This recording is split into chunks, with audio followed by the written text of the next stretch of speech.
80 tahun Polri hadir, mengabdi, dan tumbuh bersama masyarakat.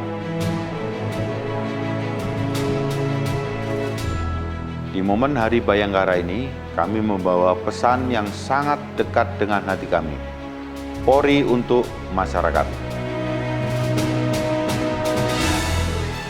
Kami menyadari sepenuhnya bahwa kekuatan sejati Polri tidak terletak pada kewenangan semata, melainkan pada seberapa besar kepercayaan, kemitraan, dan cinta dari masyarakat.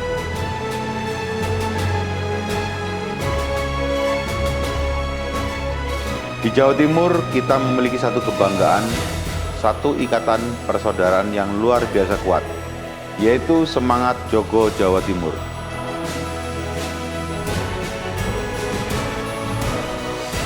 Polda Jatim terus berusaha untuk hadir di tengah warga, menjadi pelindung yang tangguh, pengayom yang meneduhkan, serta pelayanan yang responsif dan humanis. Keselamatan dan kenyamanan rakyat adalah hukum yang tertinggi. Tiada pengabdian yang luhur daripada menjamin keselamatan dan kenyamanan rakyat. Saya, Kapolda Jawa Timur, Irjen Pol Dr. Andes Nanang Afianto MSI, beserta seluruh staf dan Bayangkari, mengucapkan selamat Hari Bayangkara ke-80.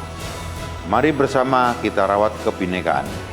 Kita wujudkan Jawa Timur yang aman, damai, dan sejahtera. Polri untuk masyarakat dan bersama masyarakat. Polri menjadi kebanggaan kita bersama. Terima kasih dan salam presisi. Wassalamualaikum warahmatullahi wabarakatuh.